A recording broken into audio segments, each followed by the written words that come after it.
कि पहाड़ या मैदान के एहसासात को मत छेड़िए, अपनी कुर्सी के लिए जज्बात को मत छेड़िए एक जंग मिलजुल कर गरीबी के खिलाफ, दोस्त मेरे मजहबी नगमात को मत छेड़िए। साथियों, आज की जो प्रेस कॉन्फ्रेंस है, इसका जो मुद्दा है आप सभी को मालूम है कि आज पूरा उत्तराखंड राजनीतिक लोगों की महत्वाकांक्षाओं के चलते पहाड़ और मैदान की आंच में झुलस रहा है। और यदि इस आंच को हमारे जितने भी बुद्धिजीवी लोग हैं, समाज के गणमान्य लोग हैं, संभ्रांत नागरिक हैं, उन्होंने राजनीतिक मंसूबों को लेकर के पहाड़ मैदान करने वाले लोगों को अगर तत्काल हस्तक्षेप नहीं किया तो आने वाला समय उत्तराखंड के भविष्य के लिए बहुत सुखद नहीं होने वाला है। इसी को लेकर के आज ये प्रेस कॉन्फ्रेंस रखी हुई है। आपने जनता के कवि अदम गोंडवी जी का नाम सुना होगा। उन्हीं की कविता को उत्तराखंड के परिप्रेक्ष्य में उनको सादर याद करते हुए मैं इस प्रेस कॉन्फ्रेंस को शुरू कर रहा हूँ कि पहाड़ या मैदान के एहसासात को मत छेड़िए, अपनी कुर्सी के लिए जज्बात को मत छेड़िए एक जंग मिलजुल कर गरीबी के खिलाफ, दोस्त मेरे मजहबी नगमात को मत छेड़िए। तो आपने देखा होगा साथियों, कई राजनीतिक दल जो अपने वजूद के लिए, अपने अस्तित्व के लिए, अपनी खोई हुई ज़मीन को दोबारा से पाने की जद्दोजहद में राजनीति में कुछ भी कर गुजरने से नहीं हिचक रहे हैं। और उसी के चलते आज ये पहाड़ और मैदान के बीच में लोग बड़ी तेज़ी से इस पर लेकर के बहस कर रहे हैं और बड़ी तेज़ी से बट भी रहे हैं। ये अपने आप में पूरे उत्तराखंडियत की सेहत के लिए उचित नहीं है। आपने देखा होगा कि जब प्रेमचंद अग्रवाल जी ने विधानसभा में अमर्यादित शब्दों का उच्चारण किया था, तभी राजनीति में उनके कद को देखते हुए और उनकी सीनियरिटी को देखते हुए ना तो तत्कालीन विधानसभा अध्यक्ष ने उनको तत्काल टोका, न वहाँ पर मौजूद हमारे सत्ता पक्ष के और न विपक्ष के विधायकों ने उसको तत्काल रोका, और ना ही उनकी इस टिप्पणी को विधानसभा की कार्यवाही से हटाया गया। लिहाजा इसको लेकर के विरोध तेज होने लग गया और समय रहते उनसे मांग भी की गई। राष्ट्रवादी रीजनल पार्टी के कार्यकर्ताओं ने भी उनका पुतला फूंका था और उनसे ये मांग की थी। तब तक यही मांग की थी कि आप तत्काल माफ़ी मांगो पूरे पर्वतीय समाज से, लेकिन उन्होंने कुर्सी के अहंकार के चक्कर में और अपने स्वभाव के चलते पर्वतीय समाज से माफ़ी नहीं मांगी, जिसके कारण उन्हें अपनी कुर्सी से हाथ धोना। अगर वो तत्काल माफ़ी मांग लेते तो मुझे लगता है कि इस मामले का वहीं पटाक्षेप हो चुका होता। और आज जिस तरीके से मेरे ख्याल से पुतले फूके जाने का रिकॉर्ड उनके नाम पे दर्ज हुआ उत्तराखंड के इतिहास में, उसके चलते उनको अपनी कुर्सी भी गंवानी पड़ी। लेकिन हमें लगता है और पूरे उत्तराखंड के जितने भी बुद्धिजीवी हैं वो सभी लोग इस बात को समझते हैं कि उनके इस्तीफे के साथ ही इस चैप्टर को क्लोज कर दिया जाना चाहिए था। लेकिन उनके इस्तीफे के बाद एक नई तरीके की पहाड़ और मैदान को लेकर के चर्चाएं और जो तमाम बहस शुरू हो रही हैं।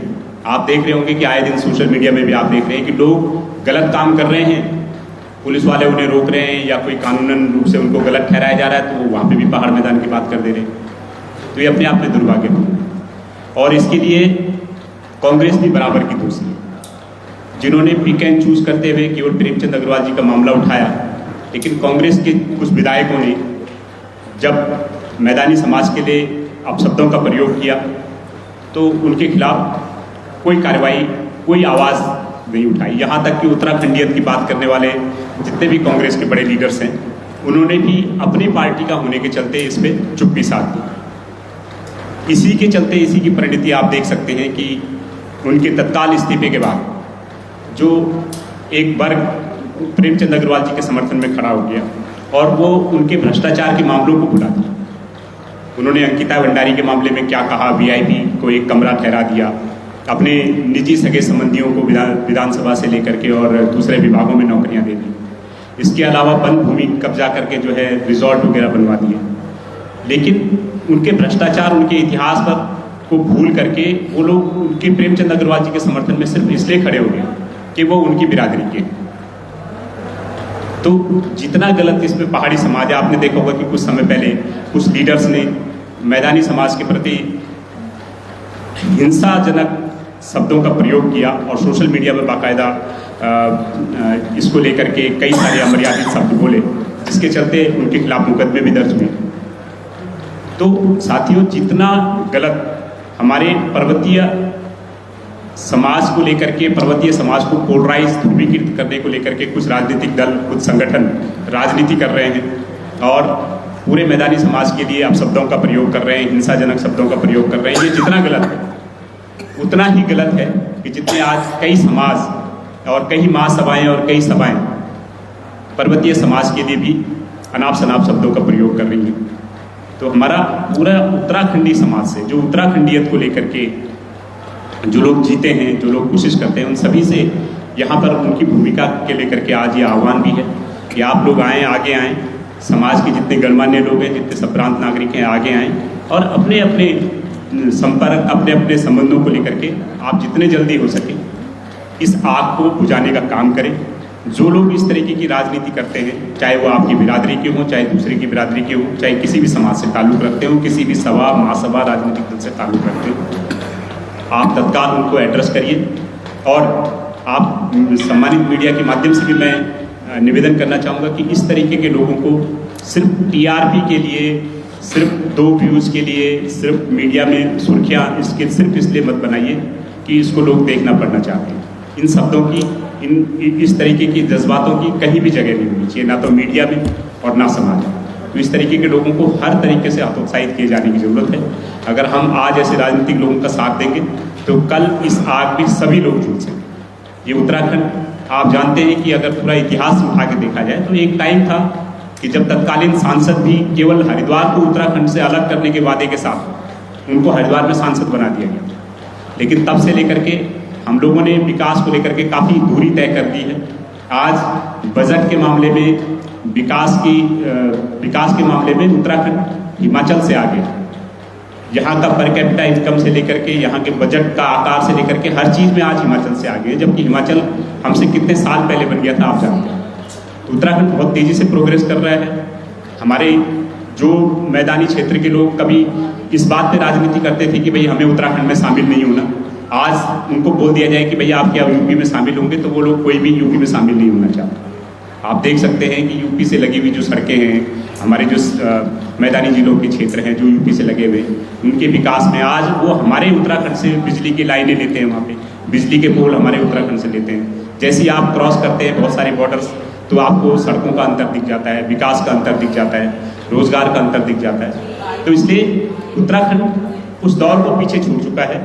और आज 24 साल बाद अगर हम कुछ राजनीतिक दल, कुछ सभाएं, कुछ संगठन सिर्फ अपनी राजनीति के लिए पहाड़ और मैदान की खाई को दोबारा से पुनर्जीवित करने के गड़े मुद्दे उठाने का प्रयास करेंगे, तो इन चीज़ों को हर हद तक, हर स्तर पर जो है हतोत्साहित किए जाने की ज़रूरत है। ऐसे लोगों को जरा भी इंटरटेन किए जाने की जरूरत नहीं है।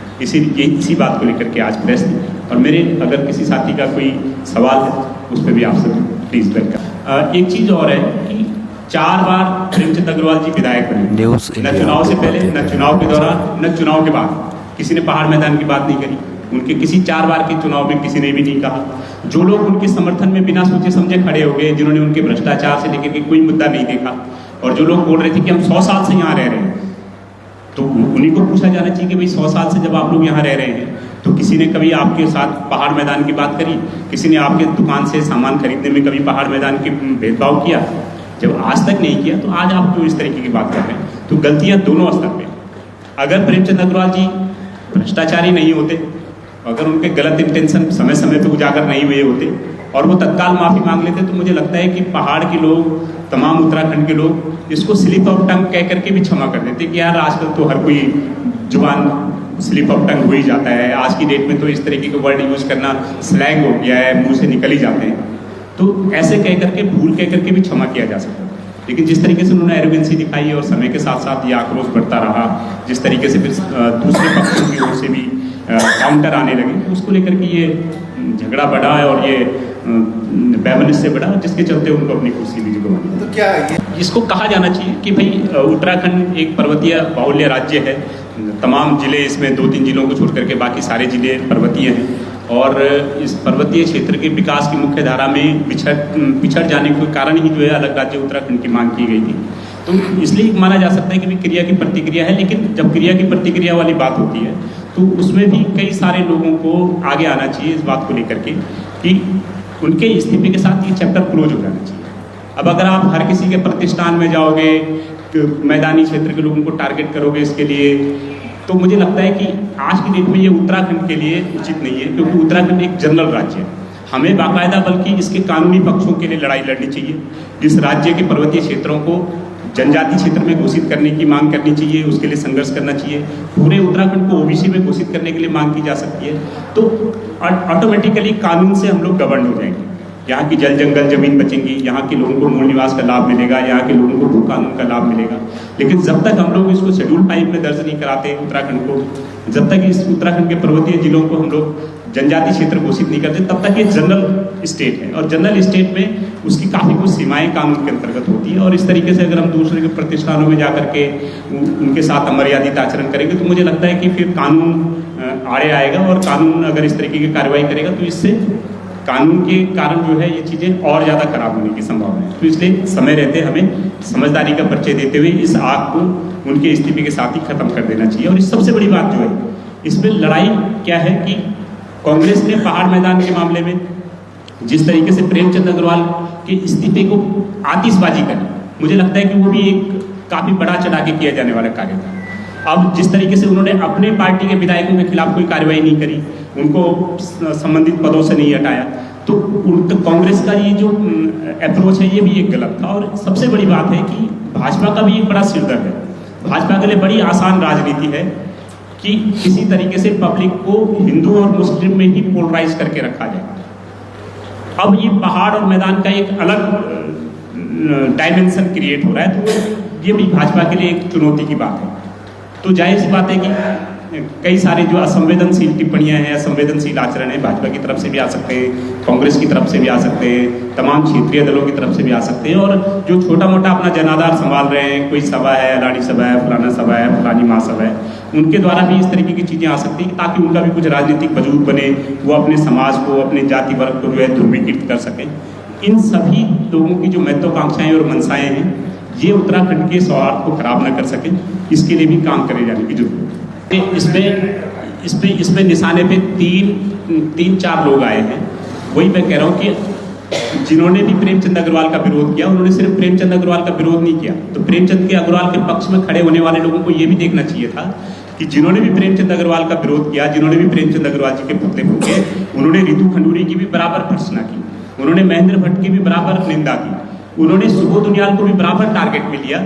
और ये कहीं ना कहीं ये समीकरण आपस में एक दूसरे से मिले हुए जो दिखाई देते हैं। जैसे आप कह रहे हैं कि भाई महेंद्र भट्ट और जो प्रेमचंद अग्रवाल जी हैं, उन दोनों के पुत्रों की ज्वाइंट जो है एक प्रॉपर्टी है जिसपे होटल बन रहा है, जिसमें सरकारी भूमि और वन भूमि को कब्जा करके सड़क बन रही है। उसको लेकर के हम अभी पिछले दिनों वन मुख्यालय में जो मुख्य वन संरक्षक हैं बीपी गुप्ता जी, उनको भी हम लोग मिले थे और कार्रवाई की मांग करी थी हमने कि भाई लक्ष्मण झूला पुलिस को आप आदेश करिए, राजस्व विभाग से इसकी पैरवाई कराइए, वन विभाग के जो अधिकारी हैं संलिप्त उनको भी करिए। आप देख सकते हैं कि जिस तरीके से प्रेमचंद अग्रवाल जी के बयान के तुरंत बाद उनके समर्थन में जिस तरीके से महेंद्र भट्ट जी ने कानूनी कार्रवाई की चेतावनी दी थी कि भाई मुकदमे दर्ज किए जाएंगे, तो उस समय तक तो ज़्यादा खुलासा नहीं हुआ था कि इनकी किस तरीके से अंदर पार्टनरशिप है। लेकिन उनके बयान के निहितार्थ तुरंत पता लग गए। जैसे ही वो उनकी पार्टनरशिप से संबंधित डॉक्यूमेंट्स और पत्र जारी हुए तो तुरंत पता लग गया कि भाई आप आपस में तो पार्टनर हैं और आप जो है आड़ ले रहे हो आप जनहित की, और जो है विधायक को या मंत्री के खिलाफत में बयान देने की, तो आप जनहित की आड़ दे करके आप मुकदमे दर्ज कराने की बात कर रहे हो। लेकिन इनका असली इंटेंशन ये था क्योंकि वो उनके पार्टनर थे और वो किसी भी तरीके से दमन करके सत्ता के प्रभाव के तले जो है इस आवाज़ को दबाना चाहते थे, जो कि सफल नहीं हुआ। बहुत जल्दी उस बात का खुलासा भी हो गया।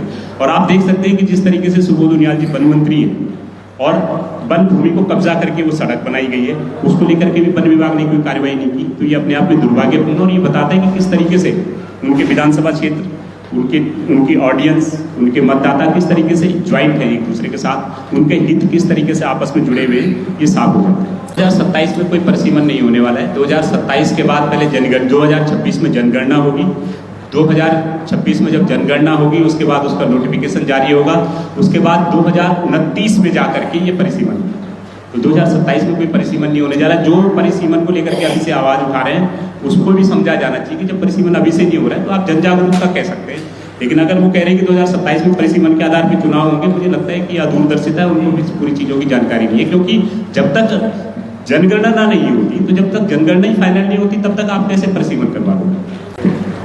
इस तरीके की शब्दावली एक सांसद, एक भाजपा प्रदेश अध्यक्ष के से बिल्कुल भी अपेक्षा नहीं की जा सकती। लेकिन जिस तरीके से पुराने बयान उनके आते रहे हैं कोरोना के टाइम से लेकर के, अपने विधानसभा में कार्यकर्ताओं से लेकर के, तो आप समझ सकते हो कि ये सिंपल ऐसे ही है कि कोई अयोग्य आदमी उसके बाद तुरंत दूसरे जो कांग्रेस के उनके लीडर्स हैं उनकी भी उस बात पे टिप्पणी आ गई, उस बात पर भी जो है उनकी प्रतिक्रिया आई। ये अपने आप में दुर्भाग्यपूर्ण है और जनता को अगर इस तरीके के शब्दों का अगर आप उच्चारण करेंगे तो जाहिर सी बात है कि इसका खामियाजा आपको अपने चुनाव क्षेत्र में भुगतना पड़ेगा। आप राज्यसभा में जा सकते हो, लेकिन जनता के बीच जाकर के वोट पाना इस तरीके के बयानों के बाद इसका खामियाजा उन्हें भुगतना भी पड़ा। कि जिस देखिए हम लोगों ने ये प्रेस आज इसीलिए की कि इस तरीके के मुद्दों को कुछ राजनीतिक दल और कुछ जन संगठन सिर्फ और सिर्फ अपने स्वार्थ के लिए, अपनी घृणित राजनीति के लिए, अपना जनाधार पाने के लिए उकसा रहे हैं। इस तरीके से उकसावे में हर किसी लोग को, चाहे वो किसी भी जाति धर्म वर्ग से हो, किसी भी क्षेत्र से हो, किसी भी समुदाय से हो, उन सबको बचना चाहिए। और जितने भी जिम्मेदार लोग हैं, ओपिनियन मेकर लोग हैं समाज में जिनकी बात सुनी जाती है, उनको भी इस बात में आगे आने की जरूरत है कि ताकि समय रहते उत्तराखंड को इस तरीके की नफरत की आग में झुलसने से बचाया जा सके। ये जाहिर सी बात है कि जनता के बीच में उनका जनाधार नहीं है, लोग उनसे जुड़े हुए नहीं हैं और कोई भी राजनीतिक पार्टी उनसे जुड़े हुए लोगों के कारण ही जानी जाती है। और मैंने देखा है कि जितने भी 57 राजनीतिक दल आप कह रहे हैं उनमें अधिकांश राजनीतिक दलों का कोई अस्तित्व ही नहीं रह गया, कहीं धरातल पे वो लोग दिखते नहीं हैं। कारण कुछ भी हो सकता है, लेकिन आज की डेट में जनता के बीच में वो लोग नहीं हैं। अगर जनता के बीच में उनका कुछ होता तो कुछ ना कुछ जिम्मेदारी वो लोग समझते और कुछ ना कुछ जनता में अपना जनाधार पाने के लिए या समाज के प्रति अपने उत्तरदायित्व समझाने के लिए या पालन करने के लिए वो लोग आगे आते। लेकिन अगर उनकी कहीं भी भागीदारी नहीं दिखी है तो इसका सीधा सीधा तो मतलब है कि आज वो लोग कहीं भी अस्तित्व में नहीं है। बिल्कुल बिल्कुल, ये बहुत बेहतरीन शुरुआत है और किसी भी राजनीतिक दल की शुरुआत ऐसी ही होती है। और मेरी अपील भी है कि जितने अधिक लोग, जितने भी लोग भाजपा और कांग्रेस की राजनीति से तंग आ चुके हैं उनको इस तरीके की शुरुआत से जुड़ना चाहिए, इस तरीके की शुरुआत का हमेशा स्वागत करना चाहिए। और इस मोर्चे से जितने भी जुड़े हुए लोग हैं, चाहे मास्टर जी हैं, चाहे बॉबी कुमार जी हैं, चाहे लुसुन भाई हैं, चाहे मोहित डिमरी जी हैं, या जितने भी चेहरे इसके साथ जुड़े हुए हैं, चाहे त्रिभुवन चौहान जी हैं, वो सब लोग अपनी जनता के लिए अपनी आवाज़ उठाने के लिए पहले से जाने जाते हैं। उन लोगों का संघर्ष पहले से ही जनता देख रही है। अगर ऐसे लोग एकजुट होकर के कोई मोर्चा बना रहे हैं तो मुझे लगता है कि आने वाले समय में जितने भी, मैं तो कहता हूं कि जितने भी राजनीतिक दल हैं और इवन ऑफ कांग्रेस, क्योंकि वो एक मुख्य विपक्षी पार्टी है, कांग्रेस को भी आगे आना चाहिए और इस तरीके की एक सामूहिक प्रयास का स्वागत करना चाहिए। सारे राजनीतिक दलों को मिलकर के, जितने भी विपक्ष के दल हैं, उन सब लोगों को जनता के मुद्दे पे एक होना चाहिए। मैं तो कहता हूँ कि कांग्रेस को भी उसके साथ आना चाहिए, सारे राजनीतिक दलों को आना चाहिए, ताकि जितनी विपक्ष की आवाज़ मजबूत होगी उतना सरकार को हम लोग जनता के प्रति ज़्यादा जवाबदेह बना सकेंगे। जनता के प्रति उनकी तरफ से लड़ने की बात नहीं कह रहे, हम कह रहे हैं कि जन विरोधी जितनी नीतियाँ हैं, जितनी सरकारें अपने काम के प्रति पूरा करने में, अपने घोषणा पत्रों के जो अपने संकल्पों को पूरा करने में 3 साल हो गए आज असफल साबित हुए हैं, उस पर आवाज़ उठा सकते हैं मिलकर के। भाई अगर 10 लोग यूकेडी के हैं, 10 लोग रीजनल पार्टी के हैं, 10 लोग जन मोर्चा के हैं, 10 लोग किसी और के हैं, 10 लोग कांग्रेस के हो जाएं, तो मुझे लगता है कि हम सरकारों को ज़्यादा जवाबदेह बना सकते हैं। आज की डेट में बहुत सारे ऐसे मुद्दे हैं, बहुत सारे ऐसे मसले हैं जो अभी तक हल नहीं हुए हैं। अभी फीस वृद्धि का मामले ले लो, स्कूलों में मनमानी फीस बढ़ोतरी हो रही है, लेकिन कोई बोलने को तैयार नहीं है इसमें। हिंदू मुस्लिम करवा लो, सब सड़कों पे आ जाएंगे, पहाड़ मैदान करवा लो, सब यहाँ आग लगा देंगे, लेकिन जो एक्चुअल मुद्दे हैं उन पर कोई बोलने को तैयार नहीं है। इस तरीके के जो मामले हैं, भ्रष्टाचार को लेकर के आप देख ही रहे हैं, रोज आय से अधिक संपत्तियों के मामले में तमाम मिनिस्टर्स घिरे हुए हैं, लेकिन हम उनको घेरने के बजाय अगर आपस में ही लड़ेंगे या सरकार से मित्र विपक्ष की भूमिका निभाएंगे तो मुझे नहीं लगता है कि हम लोग ज़्यादा बेहतर काम कर पाएंगे। देखिए, ये केवल अभी 3 साल की सरकार की तारीफ नहीं है, ये पूरे उत्तराखंड ने जो 24 साल का सफर तय किया है, उसमें वो सारे सरकारी कर्मचारी हैं, उसमें सारे स्टार्टअप शामिल हैं, उसमें सारे उद्योगपति शामिल हैं, उसमें सारे कुटीर उद्योग, स्वरोजगार, सारे लोग शामिल हैं, हर एक आदमी, उसमें शेयर मार्केट में इन्वेस्ट करने वाले भी शामिल हैं। तो मैं कह रहा हूँ कि हर एक आदमी जो अपनी खुशहाली के लिए काम करता है, वो कलेक्टिव वे में राज्य की खुशहाली के लिए कंट्रीब्यूट करता है।